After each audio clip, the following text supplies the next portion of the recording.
Welcome to Homestead Roots Life. Today, I'm about to show you 20 stunning perennials you've probably never seen before, and a few you absolutely must plant in May if you want a breathtaking garden. Ready to transform your space? Let's dive in. Number 1. Black-Eyed Susan. You know what plant never lets me down? Never. Not once in 10 years of gardening? Black-Eyed Susan. And honestly, I didn't even choose it at first, it just showed up in my garden one summer like it moved in without asking. And I let it stay. Because look at those flowers, that deep golden yellow with that dark chocolate center. It stops people mid-walk. My neighbor literally knocked on my door to ask what it was. Here's what makes Black-Eyed Susan special: it doesn't need you. That sounds harsh, but it's a compliment. Poor soil? Fine. Summer drought? No problem. You forget to water for 2 weeks? It's still standing there, glowing like nothing happened. This plant has more survival energy than most people I know. Plant it in May when the soil is warm, give it full sun, and just leave it alone. By July, you'll have blooms that last until fall. And here's the beautiful part. It self-seeds. One plant becomes 5. 5 becomes 20. You're basically getting free plants every single year. Bees go absolutely crazy for it. Butterflies too. If you want a pollinator garden that actually works, this is your anchor plant. It's not just pretty, it's alive in the best way. If you're a beginner and you're scared to start with Black-Eyed Susan. It will not disappoint you. It will not die on you. Number 2. Coneflower. Let me tell you something about Echinacea, the coneflower. This plant has been around for thousands of years. Native Americans used it as medicine. Your grandmother probably had it in her garden. And here you are in the 21st century, still planting it. That tells you something, doesn't it? Some plants just earn their place in the world. I planted my first coneflower 7 years ago in a corner I'd completely given up on. Rocky soil, half shade, barely any water. I figured, let's see what happens.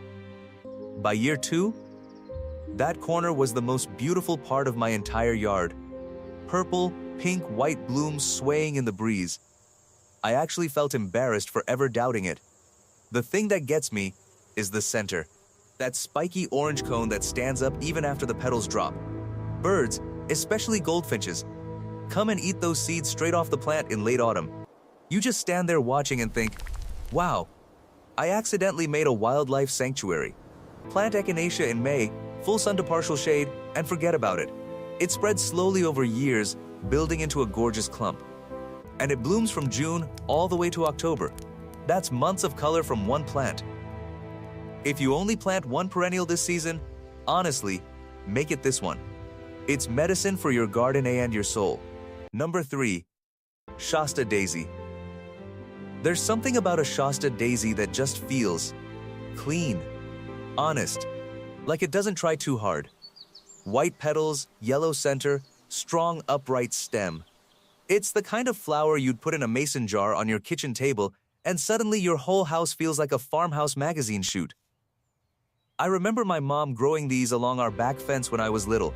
She'd cut them in the morning before the heat set in, and they'd last almost 2 weeks in a vase. I didn't appreciate that then. Now I grow them in my own garden, and I feel connected to something bigger than just a plant. Here's why Shasta daisies are a May planting winner. They establish fast in warm soil, bloom heavily in their very first summer, and then come back even stronger year after year.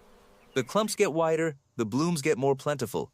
Some gardeners actually divide them every 3 years just to control how enthusiastic they get. Full sun is what they love. Well-drained soil, a little deadheading, snipping off the spent flowers, keeps them blooming longer. And if you let a few go to seed at the end of season, they'll self-sow. More daisies. Everywhere. Is that a problem? Not in my book. They're tall enough to make a statement, but cheerful enough to not feel intimidating. Classic, timeless, and genuinely beautiful. Number 4. Blanket flower. If the sun itself decided to become a flower, I think it would choose to be a blanket flower. Those fiery reds and oranges and yellows, sometimes all 3 on one petal, it's almost too much. Almost. But somehow it works. Somehow it's perfect. I planted Gaillardia 3 summers ago thinking it would be a filler plant, something in the background. Within 6 weeks it had completely taken over that bed in the best possible way. People walking by would slow down. One guy actually stopped his car. I wish I was exaggerating. The thing about blanket flower that I genuinely love is that it blooms from June all the way to first frost. That is an insane blooming window. Most perennials give you 4 to 6 weeks of glory. This one gives you 4 to 5 months. And it gets better in the heat. While other plants are sulking in August, Gaillardia is out there thriving like it was born for this. Planted in full sun, it needs sun the way we need coffee. Poor, dry, sandy soil? Actually ideal. Too much water or rich soil, and it gets floppy and sad. This is a plant that performs better when you give it less. Think about how freeing that is as a gardener. May planting gives it time to root properly before the summer blooming season explodes. Pair it with Salvia or Black-Eyed Susan and you've got a color combination that stops time. Number 5. Lavender. Close your eyes and imagine walking through a lavender field in the south of France. That purple haze stretching to the horizon. That scent, clean, calm, like a Sunday afternoon bottled up. Now open your eyes. You can have that. In your garden, starting this May. Lavender is one of those plants that makes gardeners feel like they actually know what they're doing. It's stunning, it smells incredible, it attracts every pollinator within a half-mile radius, and it's honestly pretty hard to kill once established. I once forgot to water mine for 3 weeks during a heat wave. It was fine. Better than fine, it was blooming. The secret with lavender is this. Plant it in May, give it full sun and excellent drainage, and do not overlove it. No heavy soils, no overwatering, no rich fertilizers. Lavender is a Mediterranean plant. It was born for hot, dry, difficult conditions. Treat it like a drought-tolerant herb, not a pampered rose, and it will reward you for years. Harvest the stems just before the flowers fully open. Dry them, put them in sachets, use them in the kitchen, give them as gifts. People lose their minds over homegrown lavender. It's genuinely one of the most useful plants you can grow. And visually, nothing beats that silver-green foliage with purple spikes swaying in a summer breeze. Lavender doesn't just look good, it feels good. Plant it this May. Number 6. Hosta. Let me tell you about the unsung hero of the shade garden. The plant that does the impossible job, making dark, difficult corners look deliberately designed. I'm talking about Hosta. And if you've been sleeping on it, today is the day you wake up. My back garden is almost entirely shaded by 2 old oak trees. For years, it was just a muddy embarrassment. Then I planted hostas. Within 2 seasons, it looked intentional. Lush. Like a garden that belonged in a magazine. Hostas did that. They made me look like I knew what I was doing when I absolutely did not. The variety is what gets me. You've got tiny miniature hostas that fit in a teacup, and giant varieties like Sum and Substance whose leaves can get bigger than a dinner plate. Blue, green, gold, cream, variegated with every combination, you could design an entire garden with just hostas and it would look spectacular. Plant them in May in shade or dappled light, keep the soil moist and rich, and they basically handle themselves. They grow in a slow expanding clump, getting more beautiful every year. After 3 or 4 years you can divide them, dig up the clump, split it, replant, and suddenly, 1 plant becomes 4. Free plants. Forever. Yes, slugs like them. Yes, deer like them. Get over it. The beauty is worth the battle. Plant hostas this May. Number 7. Bleeding Heart. I have a soft spot for plants that tell stories, and Bleeding Heart tells one of the most beautiful, melancholy, romantic stories in the entire plant world. Those heart-shaped flowers, literally shaped like tiny hearts, dangling in a perfect row from arching stems. It's theatrical, it's poetic, and it blooms in spring before almost anything else. The first time I saw one in full bloom, I actually stopped walking.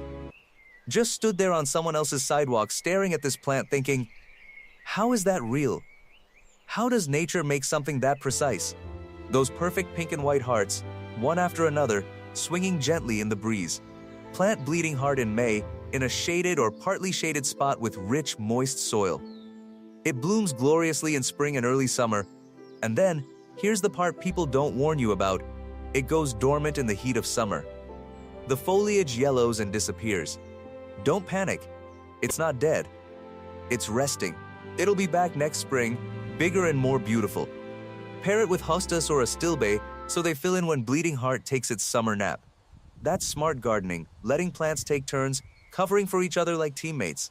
There's something deeply human about a plant called Bleeding Heart. It blooms beautifully, briefly, and disappears. And we love it more for it. Number 8. Astilbe. If you have a shady, damp corner of your garden and you don't have Astilbe, we need to talk. Because Astilbe is the answer to every shade gardener's problem. Those feathery plumes rising above ferny foliage in shades of white, pink, red, and purple. It looks like something from a fairy tale. Not the scary kind, the beautiful kind. My friend Maria has a small side yard between her house and the fence. Barely any sun, always a bit damp from the downspout. She tried everything over the years. Everything died or looked miserable.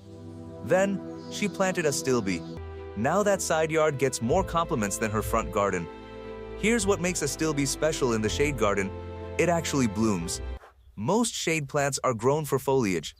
Astilbe gives you real, dramatic, showy flowers in conditions where other plants just survive. It's a performer in a cast of survivors, planted in May and partial to full shade with consistently moist soil. It doesn't love drought, so if you have a drier spot, add compost and mulch well. The plumes rise in summer, and even after they fade and dry, they hold their shape into winter, bronze seed heads that look beautiful in frost and snow. Different varieties bloom at different times through summer, so plant a few types and you can have Astilbe blooming for months. The ferns multiply slowly over years into something genuinely spectacular. Number 9. Heuchera.